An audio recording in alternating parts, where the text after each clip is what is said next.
Brandon's foray into the YA genre, which he does from time to time when he takes breaks from writing our favorite awesome epic fantasy series, the Stormlight Archive.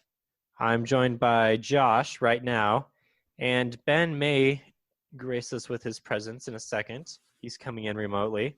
So before we jump too much into the book, I think we wanted to recap Skyward, the first book in the series.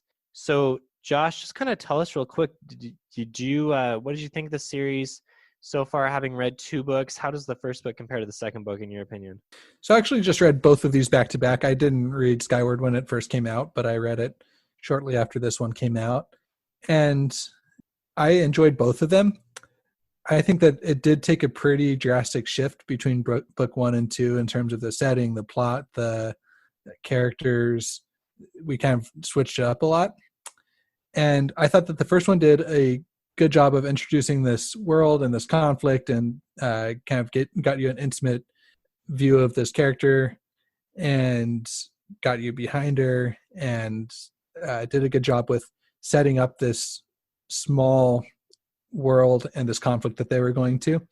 But then book 2 introduced us to a much wider galactic conflict that was going on that was pretty drastic from book 1.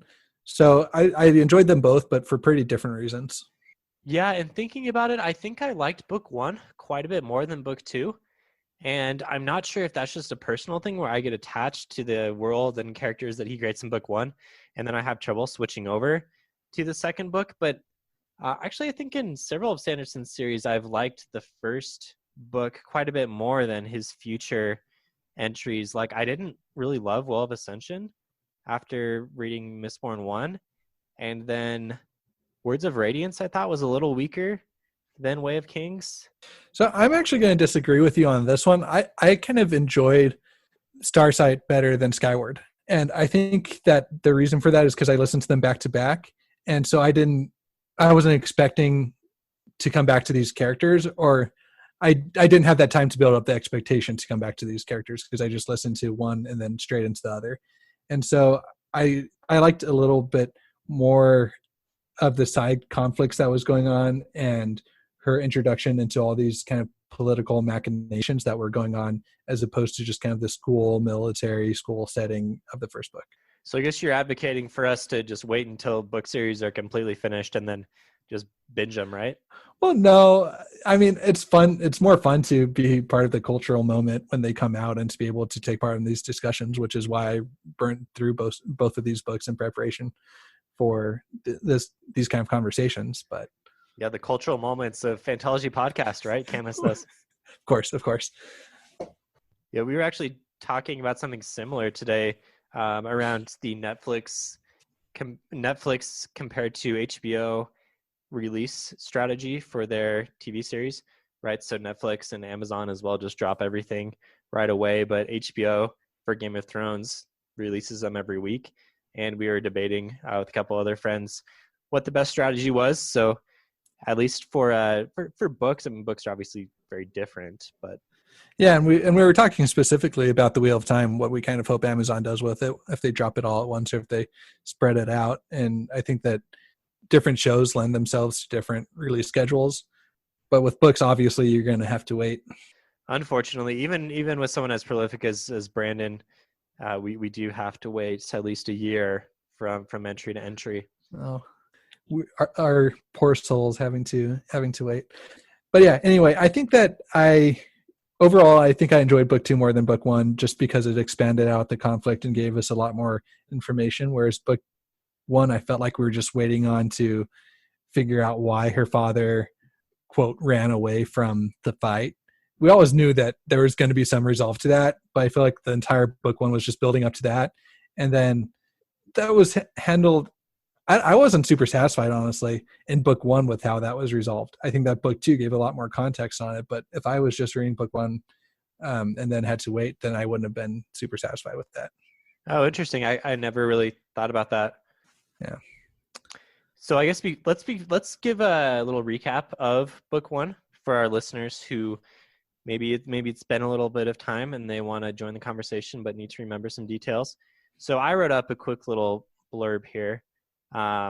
Spensa is a somewhat bloodthirsty 16-ish-year-old girl that always wanted to be a pilot. She lives in a small colony of human civilization on the planet Detritus, which is under constant attack from an unknown enemy known as the Krell. As the story unfolds, Spensa joins flight school and begins her training, but not without opposition. Her father infamously turned yellow and let down all of humanity in a critical battle in the past, which is what Josh was just referencing. So determined to do better, Spensa does everything she can to succeed in school, even going as far as sleeping in a cavern because she is denied a berth in the student dorms.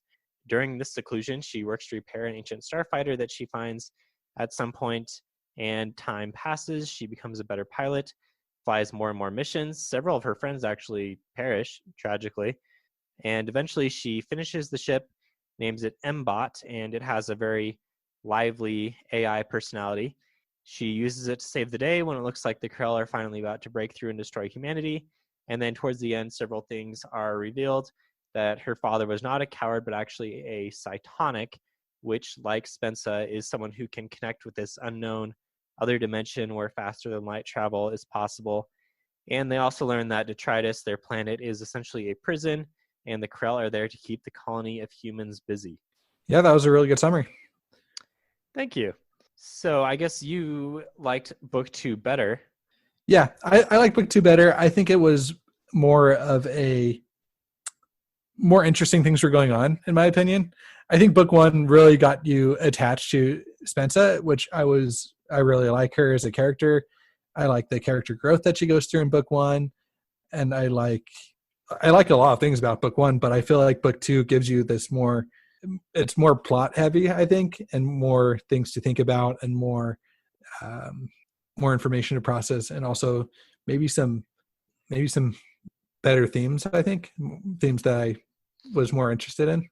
Yeah, I think he does. He does a nice job of hitting on some deeper themes, even though this is a YA novel, and sometimes you don't see that quite as much. I really like the world building in the first book, and it did a good job of setting up, the rest of the series.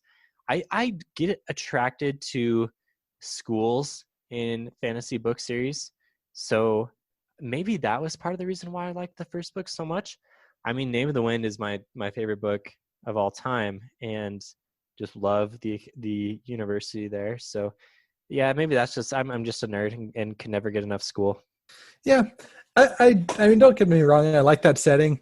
I think another reason why I like book 2 is because it leaned a lot more on the sci-fi aspects of it.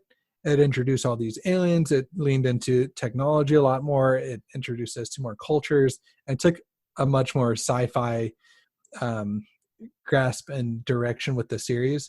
Whereas book 1 was kind of a sci-fi science fiction fantasy book. I don't know. It didn't have too many sci-fi elements in book 1. How well do you think he does sci-fi versus fantasy? It sounds like you're suggesting that maybe he's crossing over the genres. Yeah, I mean, fantasy, I think, incorporates science fiction. I think science fiction is like a subgenre of fantasy, and I think he's expanding into science fiction and going and trying his hand out on it, as opposed to, epic fantasy like Stormlight, or kind of Western fantasy like Mistborn Era 2. And so I think that he does it well, but I'm glad that he's trying it out. I tuned into his little live stream that he was doing the other day while he was signing all the leather-bound copies of Way of Kings. Him and his parrot and his massive replica Shardblade in the background. Okay, so trivia, what's the parrot's name? I was hoping you wouldn't ask that because I forgot. Deep Brandon trivia. It's Magellan. Yeah, that's right. Which I did not know that before that stream. Yeah, Magellan has quite the personality. He does. But anyway, so in the live stream, Brandon likes to go off on tangents, and he's quite wordy. Maybe we should have him on the podcast sometime. He'd be a great addition. But he was talking about the origins of M-Bot and of the story, and I think he always wanted to write a dragon story because he said the dragons were his favorite animals growing up. Maybe he never really realized they were not real creatures, but M-Bot is his dragon, right? So he's crossing over fantasy and sci-fi in that way. I think he didn't want to just write a straight up dragon story because that's just been done so much, and he likes to be really unique. But I think, yeah. So that's my input on his sci-fi versus fantasy tendencies, leanings. I think we are going to get a dragon story with Dragonsteel. I think that he has said that there are going to be dragons in that series when it comes out. Yeah, that's more kind of deep cosmere lore. I mean, we know that, I think it's confirmed from words of Brandon, as the internet likes to say, that the interludes of Way of Kings, there's a letter that's being written between Hoyd and some mysterious other being, and we've heard that that's a dragon, but we don't really know much other than the name of the story that is supposedly going to be written in like 2040 or something with dragons. So maybe by 2040 dragons will be cool again and he can write another dragon story. Hopefully. Once people recover from Game of Thrones, we can get some more good dragons. And maybe the CGI will be a bit better than the Witcher dragon. Yes, not my favorite dragon. Well, I feel like that was a good review of book 1. Let's go over a quick content rating for book 2, and then we can start getting into spoilers. Oh, and also Ben is on the line. Hi all, good to be here. Good timing. So, hey, you just finished the series like an hour ago, right? I did, yeah. That was keeping me from joining the podcast, so I had to kind of speed read the ending there. Did you read the last hour at like 3x speed to make it, or are we okay here? I'm pretty good. I feel like I'm pretty good. I got it under control. All right, well, happy to have you. Yeah, so Josh, you wanted to do a content rating for the second book. Really, there's no content here. It's a YA series. It's like a PG book. There's some violence. Some characters die. There's not much. I mean, there's not much in terms of like mature themes or anything like that. So I don't think you need to worry about that at all. Yeah, I think if you're analyzing this, like if you're thinking about giving it to your like 10-year-old nephew or something, then maybe you would be concerned about some of the violence that happens. There's points where the characters have to confront killing their friends or who they consider friends. So stuff like that. But like in terms of like the actual like descriptions of violence or other content, there's nothing. Yeah, if we look at books that we are generally considered young adult, like Hunger Games, this is nowhere near as violent as Hunger Games. Sure. Yeah. So I think this is definitely on the lighter end of violence and content for even young adult fiction. You're right, maybe 10 might be a little young, but I personally think you should be reading whatever you give your 10-year-old anyway, just as a primer. But I think anyone should be able to handle it. As long as you can handle the word scud or scudding, you should be good to go. Yeah, I think it's probably less violence than Harry Potter, honestly. So I mean, yeah, than the later Harry Potter books. Yeah. So that's a good reference point for you. Hey, Sectum Sempra, there was a lot of blood there. Ooh, you are correct. Yeah, and you had like Moaning Myrtle being like murdered in the girls' bathroom by a basilisk. So I mean, that second book terrorized me when I was a kid. I was afraid. I was hearing voices, and I was legitimately terrified. Were you walking around with a little personal mirror? To like yeah. Steven looking around corners with a mirror. I can't remember if I was, but I would not be surprised. Were you terrified of the snake or just of hidden danger? Yeah, no, the really? snake. I mean, the voice was creepy. I don't know if it was the book or the movie. It was probably the movie, because I don't think a book would have terrified me that much. But yeah. Well, just as a background, in Ben and I growing up, we had an older brother that had a ton of snakes that would breed snakes. So it would have been a very real possibility if you were in our home when we were about 10 years old that you could have found a rather large snake. Real life basilisk. I would have been petrified. But All right. So let's get into some spoilers for book 2. Yeah, should we so I wrote up another quick little recap of book 2 plots. I'll just read through it real quick, and I'll kind of get us started, get the juices flowing. So an alien crash lands on Detritus and gives Spensa unknown coordinates to a location she can travel to cytonically. Without much planning at all, she, faster than light, jumps to Starsight, an alien city, and enrolls in the superiority military in order to impersonate the alien and infiltrate the evil, oppressive final empire. Spensa learns the real fight is against the Delvers, destructive entities from the cytonic world that humans had previously tried to harness in war. the military she is part of now trains to stop Delvers, and while she makes friends and secretly tries to steal intel and FTL tech, there is also this looming threat of the Delvers the whole time. Finally, she becomes embroiled in a political play for power and is sent as part of the military to destroy Detritus. A Delver is summoned, she redirects it to Starsight, and then jumps back over to Starsight and stops it entirely before it can do any harm. Also, just wrapping up, Doomslug is a hyperdrive, Jorgen is also a cytonic, and then Spencer disappears into the Upside Down with Mbot in drone form as the book ends on a cliffhanger. Ooh, nicely done. Nicely done. So I think I would correct you on one thing. I don't know if Jorgen's a cytonic. He's like the inverse of a cytonic. He's like Finn from Star Wars. He's force sensitive, but doesn't necessarily have the full power. That's the best analogy I have. Yeah, I mean, he can find the doomsday slugs or whatever. So that's a cool talent that he has.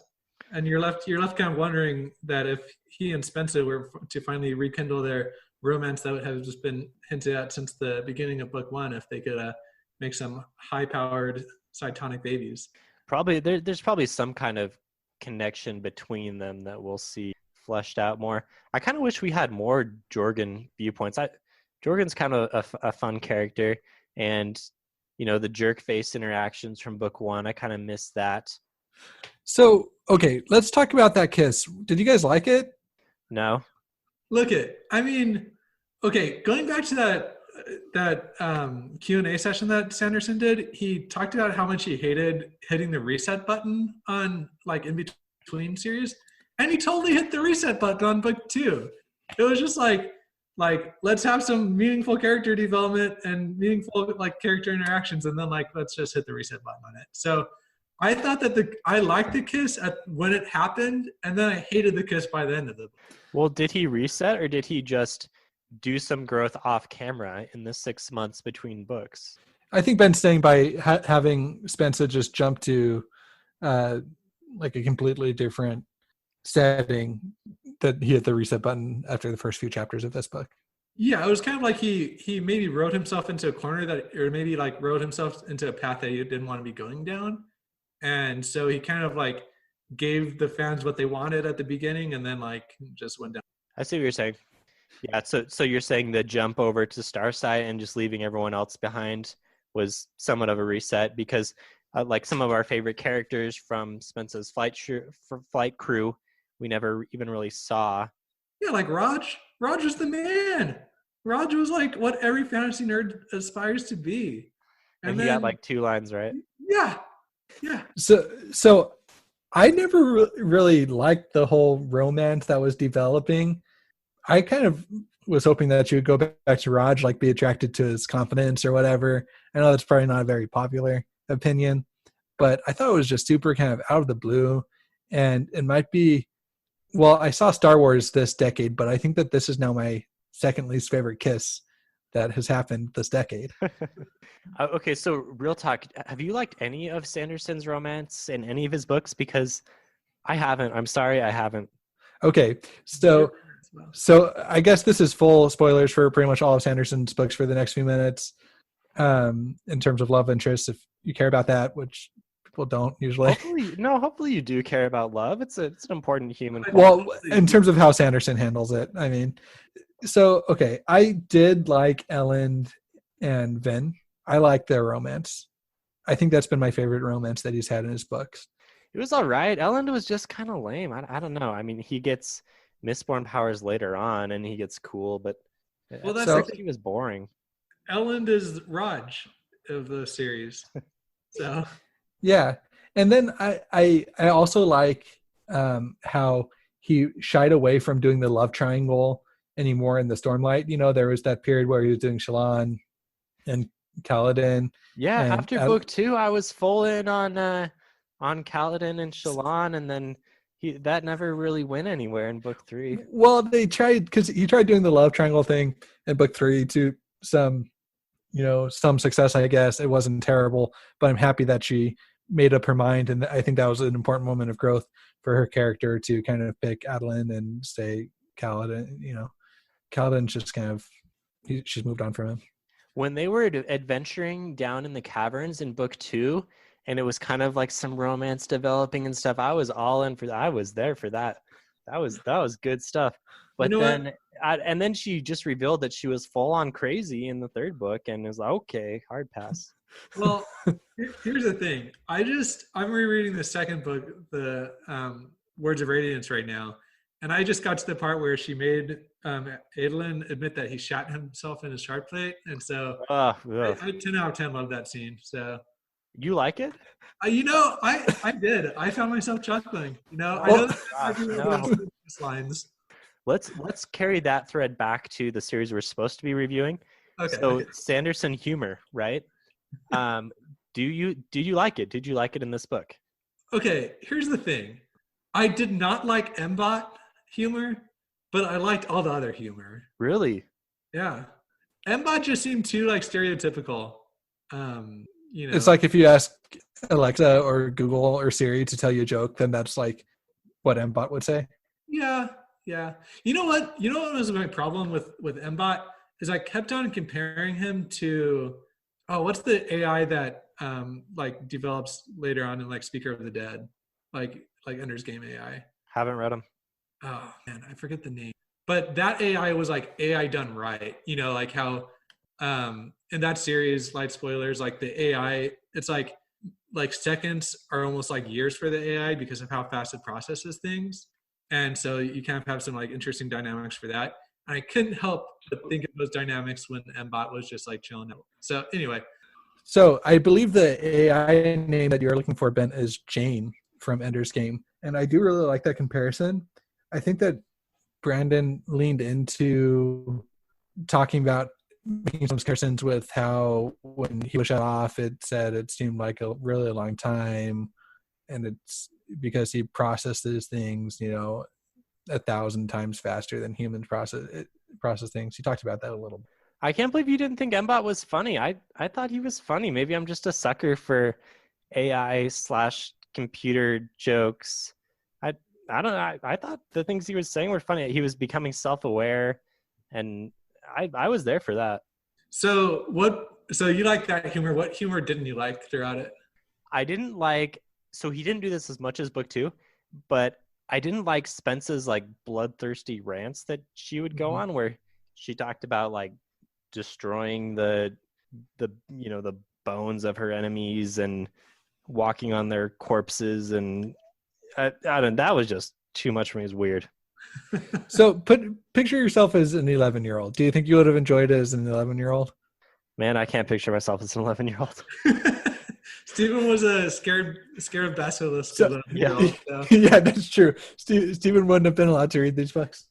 I believe I met you as we were 12 or 13 when we we were like 14. We're starting high school. Starting high school. Okay, so yeah, I don't think you would have liked that at that age. I don't know. Yeah, I agree. I didn't like that, but I do feel like it was just a way to build her character quickly. I feel like that's actually one of my biggest like problems with these books is it kind of feels like Sanderson took like cheap shortcuts.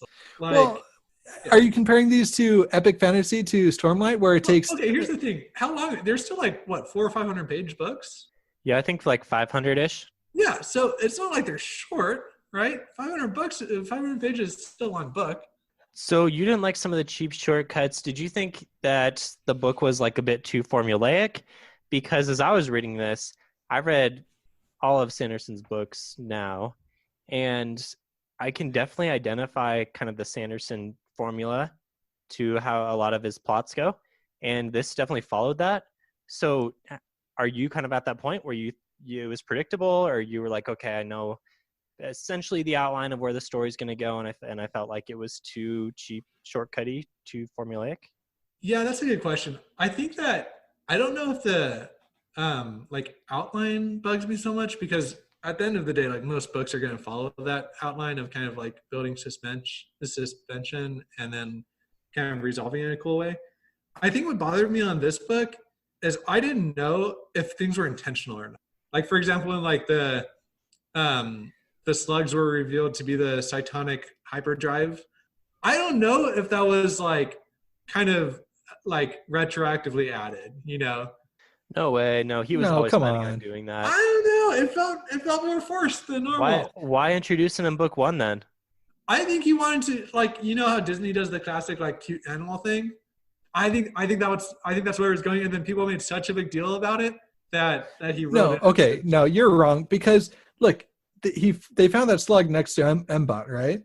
Yeah. And Mbot was there looking for those slugs. That was like his main purpose. So yeah, So I come see on, that. that wasn't all retconned. It felt more retcon than it normally does. That's all I'm No, saying. here's the thing about Sanderson's books. A lot of times, you do kind of get that feeling. I guess I'm not going to do spoilers for Stormlight Archive, but there are some things in Stormlight Archive that are mentioned a few times, and he kind of builds it up, and you think, okay, this is something that's important. But it seems like a really big thing. Maybe we won't even see it in this book, and then bam, by the end, it's like, okay, here we are, going to the place. That's Yeah. book two, in case you can kind of guess at what I'm hinting at. And I think this was kind of the same thing. Like, okay, Doomslug is here. What's the point of Doomslug? Okay, bam. By the end, Doomslug is vital. Yeah. Yeah, and you always knew that Doomslug was going to be important or something. Like I totally didn't see that he was the kind of fuel or whatever to help people go into cytonic mode or travel cytonically. But you always knew that there was a purpose that he was there, and I don't think it was retconned at all. I think that he had that planned out. It was fun. That's fair. Okay. I think it would be interesting to hear him talk about this a bit more. Like if he ever goes into detail about it during like a Q&A session. But I don't know. I guess so. The other thing that I will say about this is I think book 3 is going to determine quite a bit for me whether I like book 2 or not. If we see kind of like this melding of worlds where Spencer is kind of helping to bridge these two seemingly like unbridgeable divides, then I think I'll really like book 2.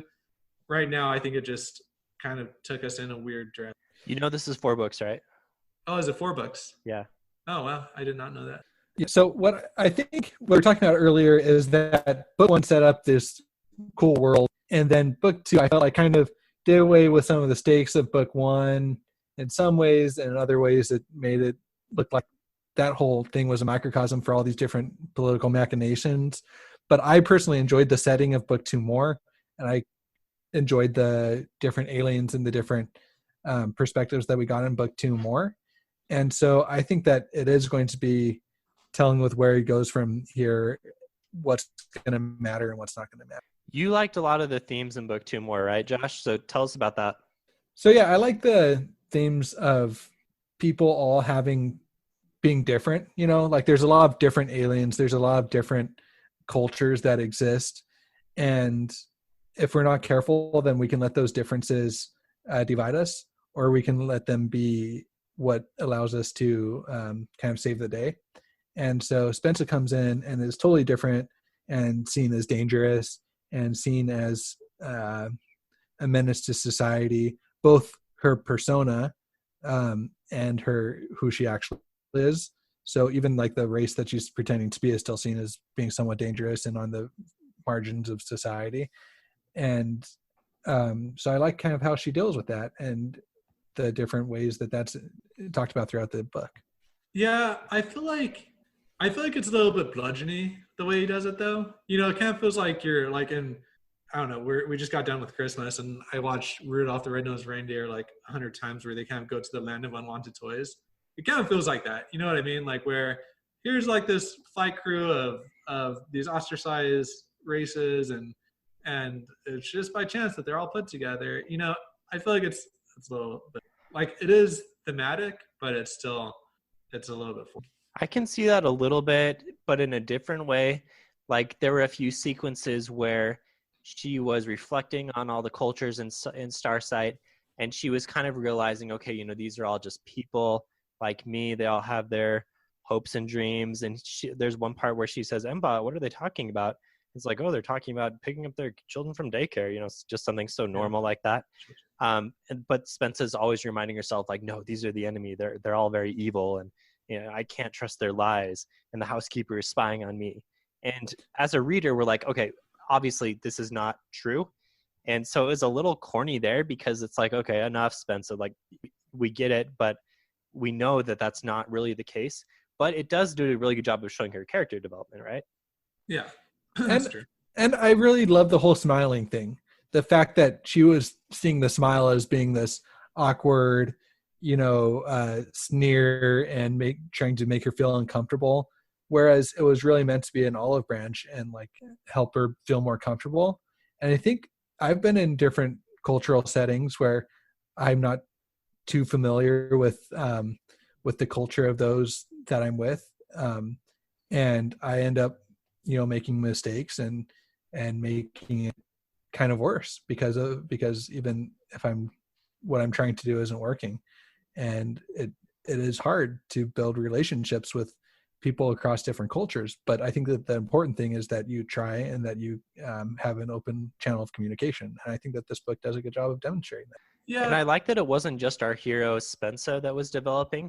At the same time, there were other members of her flight crew who were like, when they realized that she was a human, they were somewhat okay with it. Like, they started working with her and they realized, based off my past interactions with Spencer, she's actually not a bloodthirsty warrior, even though we know being inside of her head, she actually is, but that's just because she's crazy.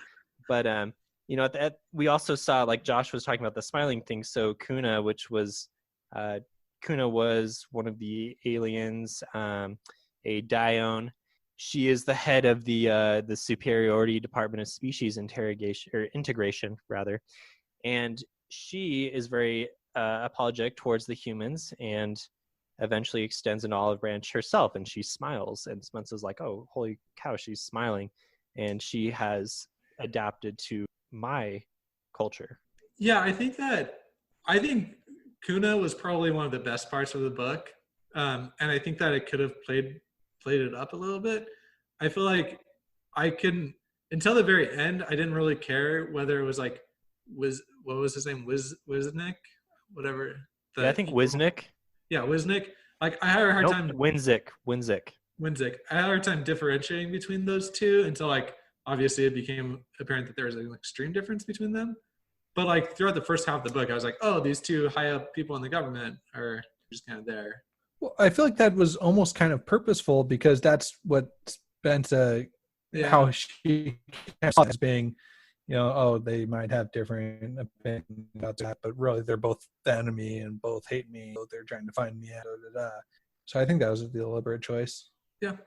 Yeah, I like that. I was thinking, personally, I was unable to. I had the same experience. I had a hard time telling them apart. I think part of that might have been just listening, and they're both alien names. And, like, if you've listened to the podcast before, I don't like weird sounding names, and both of these are weird sounding names, so I had a hard time keeping them straight, of course. But that is a good point, Josh. I think in Spencer's view, they were somewhat of the same character, and then by the end you realized, they're actually complete opposites with opposite goals, and one is good and one is evil. So the final battle scene I thought was the best moment of the book, where she realizes that she's trained and became friends with these people, and now she might have to be fighting them. And I think that was kind of similar to the ending of the first book, how she and all the people that had been kind of kicked out of the flight went on to save the day. Whereas now it's like all these people that she's lifted up are now potentially her enemies. What do you guys think of that? Yeah, I liked it. It was somewhat inevitable, right? Like, we always knew that this conflict was going to happen between Spencer's past and the present group of misfits. But even though it was inevitable, that's fine. I thought it was really well foreshadowed and came to play really well. Yeah. See, I think it could have been leaned into a little bit more. I feel like she kind of got away from it relatively unscathed. You know what I mean? Like, she didn't have to shoot down any of her friends. She didn't have to witness, like, who's the gerbil poet? Hesho. Yeah, Hesho died, man. What the heck? No, I know he died, but, like, what if he had, like, shot down, like, one of her, what's it, Camelin, or what's her space friend, or her flight? Camelin? Camelin's in Wheel of Time, man. Who's That's actually Camelin, but who's the girl that always says whatever the priests say? Or the saints say? Saints. Camelin. Kimberlin. I was close. She What has if like a- there's like a fight between those two and she witnessed like one of them killing the other one? I feel like Actually, there yeah, should have been something there that kind of raised the stakes. that could have been good. That could have been good. I think that should have happened. Yeah. So it was good insofar that like that there was some type of conflict there, but I think he could have leaned into it a little bit more. Yeah, and the whole pacing of the ending of the book was kind of strange. I feel like it was typical Sanderson Avalanche, but I feel like it was done super quickly. Where it's like, oh, let's jump back to home, and then like everyone follows her, and then it's just a big battle, and then kind of confused, and it's over, and then and then I don't know. I thought it happened. It was a little bit sloppier than what I'm used to. Yeah, Sanderson. some of the middle was kind of slow, and then leading up. I think sometimes I've noticed that more than once, where his avalanches at the end. Sanderson avalanche is the official terminology for the end of a Sanderson book, because it all just reveals itself, and it goes on for a while and slowly builds and builds and builds until it can't build anymore. But yeah, sometimes leading up to that, it is a little awkward. Yeah, I feel like there's like this space that you're like, all right, I know it's going to happen, and then there's like 100 more pages where it's not really necessary. Okay, I have a question. Okay, so she experiences the Delvers, and she comes back more aggressive towards humanity. Is that what happened to her father? Is that like, did he like go experience the Delvers and then come back? No, like how? Okay, how was her father controlled in the end of the No, first? so he was controlled because he was also a cytonic. And wait, so did the Delvers just control him? The Delvers must have just controlled him then. She was protected from the Delver control because she had Mbot. Well, what about the end where she kind of because there was a moment when she was not protected from the Delvers and kind of came back and remember like her friend gave her a hug and she was like, oh, that was like. I'm not sure. It might have had to do with how open she was to the upside down world at the time. But I know for a fact that the reason having Mbot helped her be safe from the Delvers in the first book, and it says that explicitly. But obviously, yeah, she didn't have Mbot at the end of the second book. So why was she safe? Maybe it had to do with they were distracted, right? Braid was screaming into the Never Never world where the Delvers lived and attracting their attention. So maybe Spensa was fine to do whatever she was doing. Yeah, I'm not sure. And she probably had more control of her powers and of her like cytonic abilities. She had been practicing. Possibly, but I think the Delvers are always attracted no matter how much control you have over your abilities. Yeah, but in terms of, because we know that hallucinations are a big part of what Delvers can do. And so maybe that was it. Maybe her father was having hallucinations the whole time. But I thought that was only if like when you're inside the Delver body or when you're going through that maze. I think her father thought that the ships he was shooting down were the enemy ships, right? Yeah. Yeah. I mean, yeah. So I think that just the fact that I have those questions, though, kind of illustrate that it could have been done a little bit more gracefully, where there could have been more like loose ends tied up. One kind of nerdy thing that I liked, and I don't know if it said this explicitly or if I'm just inferring, is that the way that Mbot got his kind of super artificial intelligence was through the faster than light speed travel on his like circuit board type thing. Like, so instead of just like the circuits communicating via like electricity, it communicates faster than light, which is why he's also dangerous for the Delvers. I thought that was pretty cool and pretty fascinating sci-fi idea. Yeah, I don't know if it said that explicitly or not, but it makes sense, right? Because the whole society is terrified of AI. You see, AI is very dangerous, and that must be why. Yeah. So I think hopefully they answer that more in other books, but I think that there's a lot of cool things about. I don't know if they're entering another dimension when they go faster than light, or how they're going to handle all that. But I think that it's going to, hopefully, he introduces some really cool ideas, kind of sci-fi ideas. Well, it does make you concerned for Mbot, right? Like, is he going to be able to? I don't know. Oh, come on, he's not going to kill off Mbot, right? Well, No, he's in that drone, but does that drone have faster than light technology? That's a little, because Mbot says like, oh, I feel like I'm thinking slow or something. Yeah, right, because he's on a normal circuit board or motherboard or whatever. But then So, he starts thinking faster, right? Yeah, he does. That's because Spencer opened up her cytonic abilities or something. Oh, that could be like maybe they can play off each other like that. Yeah, that could be good. We'll see. I mean, I think that's foreshadowing kind of Iron Man 3, where there's a bunch of suits flying around helping him. I think that it's going to be a bunch of M-bots in the final battle flying around. And oh yeah, I mean they already said, would you like me if there's 1,000 of me? And she's like, oh, maybe. Yeah, I guess. Yeah, she loves him 3,000, right? all these MCU shoutouts. Yeah, I think I could see that happening. So what are some questions? We've talked about a few of them, but going forward, what are the biggest questions that we want the series to answer? So one, we need some resolution with Jerkface and Crazy Warrior Girl. We need the Spencer and Jordan. So are we going to get you hope that they continue their romance? No, sounds like you were rooting for Raj earlier. Well, they wrote Raj out like from the beginning. So yeah, I mean, sure, let them have cytonic babies together. That sounds good. All right. We need to know. So Alanik, Spencer's alien friend that she impersonates, she's still just chilling down at detritus. So yeah, it's gonna be important. Yeah, I mean, you'd hope. Otherwise, it just becomes like a very like kind of cheap way of progressing the plot. Like, oh, let's have this messenger alien come and start the course of events. Yeah, No, Ben, that's the thing. In Sanderson's book, there are no things like that. If there's ever anything you think is not important, it's going to be important.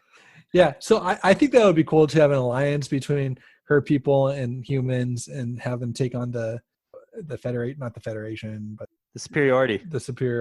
Yeah, I think that would be cool. The Empire. Yeah, the rebels taking on the Empire. Although, so I guess we don't know exactly what's going on with the superiority because what our friend Winston, what's his name? Winzik. So he initiated some kind of takeover coup or something, right? Yeah, it was a military coup. Yeah. And we're gonna at some point we're gonna know more about the superiority and the galaxy as a whole, right? Because we've seen Starsight, but my impression of Starsight was really big city, but it's just kind of like floating in the middle of nowhere. It's not even on a planet. There's got to be planets involved and a lot more going on in the galaxy. So I'm sure we'll get that. Yeah. So kind of exposure to the broader galaxy. Will we see Earth? Will we see Earth at some point? I mean, I thought that Earth would be like taken out by a Delver or something. So here's some hardcore Sanderson background. So he published a book called Defending Elysium in 2009. I think it's like a short story, but it's in the same universe as Skyward. So I haven't read it. So I bragged earlier about having read all of Sanderson's stuff. Turns out I haven't read this, but I think I'm going to go back and try to dig this up and read it because it's like a backstory to the superiority and whatever happened here. So I don't know if there's plot essential details or not, but definitely connected. That could be cool. Yeah. I think that I want to see more of Delver interaction. Like if she can kind of convince the Delvers to all view humanity in a positive light, that could be cool. It's this whole mess in the first place. No, they were trying to kind of just get them here and point them like at people. But like, I mean, more go try and communicate with them and say, like, don't hate us. You know what I mean? Because she kind of brought that one Delver around and he left it on his own volition. Yeah. So how does she have that connection with the Delver? Like, is that something all Cytonics have, or is that just a super Spencer thing? So I think it's implied that she's like more cytonic than other people, or that she's able to communicate better cytonically. And because I think it's more of a scale cytonic ability. And so she's probably super able to communicate using cytonics. I don't know. Maybe it was the whole theme of her being able to connect her learning to connect with other people and other species, and she's able to transfer that ability to the cytonically. Yeah. I think one of my favorite lines throughout the whole book was infinity works both ways, where like the Delver was kind of just seeing infinity like this big kind of overarching thing, and the humanity was just like pests. And then she was able to like show him everything that she had seen on Starsight, where like you mentioned earlier, like these are just individuals. So I thought that was cool. So hopefully we see more of that. Yeah. Any other final thoughts here? So I guess we didn't go through and rate things, but what did you guys think? Thumbs up, thumbs down, out of 10? How much you like the book? So I think I'm gonna go for the book a 6 out of 10, for the series a 7 out. 6 out of 10 is kind of low. Yeah, I mean, I really didn't like the direction that the second book took. I was really excited to like get more Cobb in there, get more interactions with these characters that I really grew to. Do you think it's lower because you don't like YA, or do you like YA? I guess. Well, I liked the first book, and then it just totally was a completely different book. So I don't know. So I'm going to flip that. I'm going to say that I think that this book was a 7 and the series overall is marked at 6.5 for me, because there is that disconnect. But I like this book more than the first book. And I think it is because I didn't have the build up and the expectation of enjoying these characters, and because I just read one right after the other, and I liked more of the galactic view of the second book. So do I have a bias towards Sanderson books? Like, am I forced to like them just because he wrote them? Possibly. There's a chance that all of my ratings of Sanderson books are inflated. That said, my unbiased view of the series, I think I'm more with Ben. I liked the first book a little more than the second book. The first book, I would maybe give like an 8 or 9. Liked it quite a bit. Second book, still pretty solid, but I don't know. Just maybe kind of like what you guys were saying, the disconnect between the two, and the reset button that was pressed a little bit. Yeah, I'll say it maybe like a 7. So I think I higher rating than both of you guys. So question. Okay. So I think that if I were to recommend a YA book to I have a 12-year-old nephew, I think that I might recommend this book. Okay. Would you recommend this over, what's the other series that you have? Steelheart. The Reckoners? Or the Reckoners. Yeah. So that's what I was going to say. I don't know. I mean, maybe not. I think it would come down to if you want sci-fi or if you want superhero. Okay. But so maybe I would recommend this book in this case, and still maybe I would recommend Steelheart over this or some other YA books. If I was recommending a sci-fi book to a friend, I would not recommend this book unless they're well versed in sci-fi. If I had a friend that came to me and said, "Hey, what sci-fi book should I read?" I would say Ender's Game or Three Body Problem. Yeah, Three Body Problem is really good. We're finishing that right now. Or even like The Martian. Like, I think that there's other. I'm not well versed in sci-fi at all, really, but this would not even make the top 3 sci-fi books I would recommend. Well, with the caveat that it's YA, right? I mean, YA is a huge different category. So you have the intersection of somebody that wants to read YA and wants to read sci-fi, and then this is a great fit for them. Sure. Yeah, agreed. Okay. You made me realize something. I liked the romance in Steelheart. Ooh. Okay. All right, yeah, Megan. Yeah. I liked the corny romance in Steelheart. Yeah. I mean. Okay, Sanderson's best romance, according to Steven. That's right.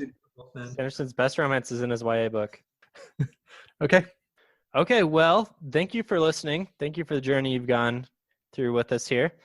Feel free to follow us on Discord, Twitter, all the fun things. We're going to get a Discord server up and running, and look forward to chatting with you guys and hearing your reactions to all of our hot takes here.